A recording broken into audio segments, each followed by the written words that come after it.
Tá bom. O senhor gostaria então de falar mais alguma coisa ao final do seu depoimento? Gostaria, se o senhor me permitisse, se Vossa Excelência me permitisse, apenas para que não deixasse de mencionar nenhum ponto que pudesse ser importante para a minha defesa. Bom, em primeiro lugar, eu quero agradecer essa oportunidade que, infelizmente, a investigação ela não me deu. Talvez, se tivesse me dado, muitos desses esclarecimentos já poderiam ter sido investigados mais a fundo. É claro que a denúncia que me atribui como ato de ofício, ato de corrupção de ter nomeado o Sr. Jorge Zelada, ter dado a palavra final, ela não tem corroboração nesses autos, nem na instrução probatória em nenhum momento. Além disso, eu já relatei aqui, eu tenho até dificuldade de entender que houve um ato de corrupção, como eu já falei, Zelada não participou das reuniões, efetivamente os preços são malucos, há um ato de burrice. Deu uma série de coisas, eu peço se o senhor tiver algo a agregar. Eu vou tentar. É repetitivo. Mas é que às vezes a repetição, a própria denúncia é muito repetitiva em muitos pontos, e repete várias vezes a mesma coisa em várias páginas, então a gente tem que também saber rebatê-las.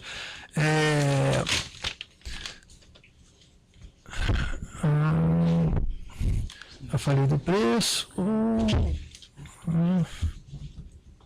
Bom, na medida que a gente não tem ato de corrupção, é muito difícil a gente poder falar em lavagem de dinheiro. Consequentemente, temos a discussão da imputação de evasão de divisas, que certamente, se restar isso, não é o juiz natural esse para poder fazer essa avaliação.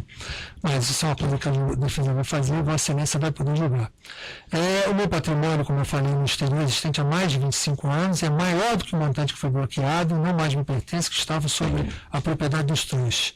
Já falei que não transferi os trouxas óleo e trufe para a Nédita por causa da deflagração da Operação Lava Jato.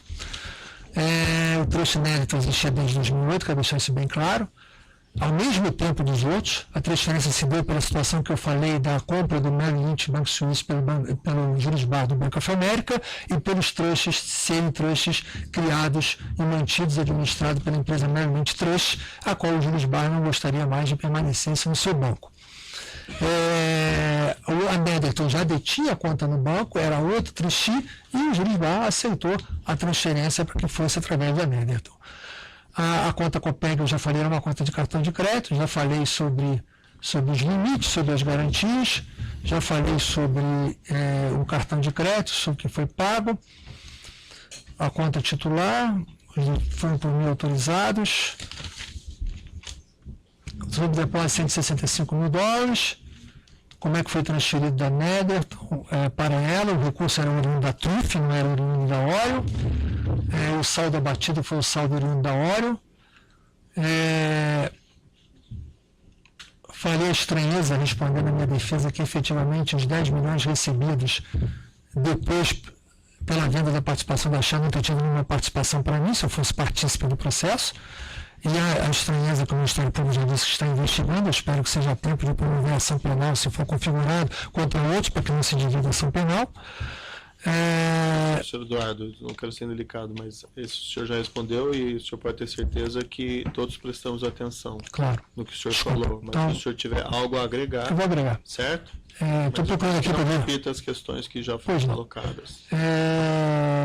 Bom, eu estou fazendo questão, que isso é muito claro, e aí vem uma parte que eu quero falar, que eu estou aqui cumprindo a minha defesa, dizendo, inclusive, uma defesa futura, porque eu entendo que nós estamos diante de um processo que a condenação parece já estar decidida, e que a gente está apenas cumprindo uma mera formalidade processual. Mas a defesa futura tem muita importância, tudo aquilo que a gente está falando aqui. Não, é isso, as questões vão ser examinadas, as provas vão ser examinadas. A minha prisão cautelar, me perdoe se for ofensivo, não é um intuito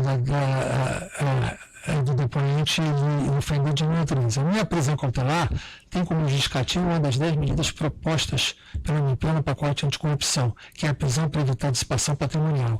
Medida, inclusive, que já foi rejeitada pelo Congresso.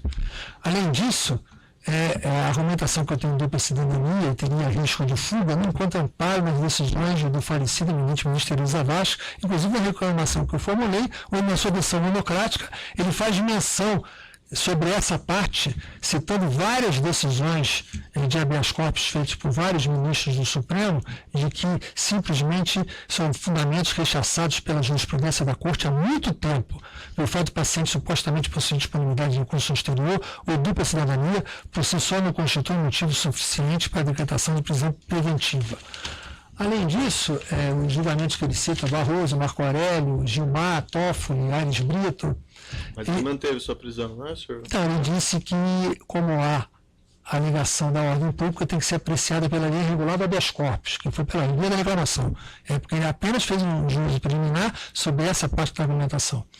A avaliação da ordem pública não teve fato novo a ensejar a motivação, além do que a instrução probatória já está terminada. Ainda assim, eu quero colocar à disposição do juiz meus passaportes, para deixar claro que meus 2 passaportes da cidadania italiana e do brasileiro. O MP, no pedido de argumentação da prisão, ele usou fatos não vinculados à denúncia dessa ação penal, que, segundo a peça, seriam transferidos para cá. Só que a decisão do ministro Teori foi mandar para a 10ª Federal de Brasília. Apesar do esforço do MP que se enviasse para aqui. Está na fundamentação, pedido para ser mandado para cá, mas, no entanto, foi processo para a 10ª de Brasília. E que motivaram muito o decreto de prisão, inclusive o bloqueio dos carros da minha família. Gostaria também de alertar que pelo menos 3 depoimentos que eu vi desse juiz houve a usurpação de competência do Supremo em relação a mim. Inclusive, na sentença do João Augusto Assonda Vantage, quando eu era deputado federal e presidente da Câmara, foi feito perguntas específicas sobre essa transferência do Benin, quando a competência não era desse juiz nesse momento.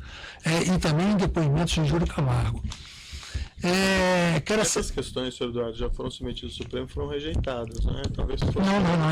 Essa não está ainda... Limitar os fatos e deixar os seus advogados... Sem dúvida, mas eu faço questão de alertar essa situação. Quem mandou o processo do senhor para cá foi o Supremo Tribunal Federal. Não, eu falei outra coisa. Eu disse que quem entendeu que a competência era aqui foi o Supremo Tribunal Federal. Não é isso que eu falei, Federal. Excelência, me perdoe. O que eu disse é que na fomentação do Ministério Público foi acolhida por Vossa Excelência, tem fatos de processo que não está aqui, que foi mandado para Brasília. Isso não tem relevância. Eu quero aqui alertar que o juízo também tem uma responsabilidade para a minha segurança na medida de demais presos cautelados para essa operação que estão em presídios, misturados a condenados por crimes violentos e até como imputáveis, onde, apesar das condições dignas e tratamento respeitoso, não há cumprimento da lei de execuções penais, além do que não se permite o contato com os advogados de forma necessária o exercício da ampla defesa. Eu gostaria de dizer que eu também sofro do mesmo mal que cometeu a ex-primeira-dama Maria Letícia, uma aneurisma cerebral.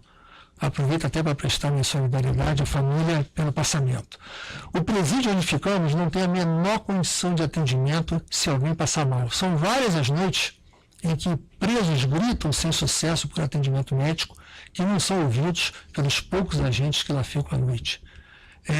Gostaria também de dizer que nós estamos com um processo político aqui, onde empresas estrangeiras, eu queria protestar, são poupadas de responsabilização e empresas brasileiras pagam bilhões no exterior, além da perda de mercado. Ação penal indivisível.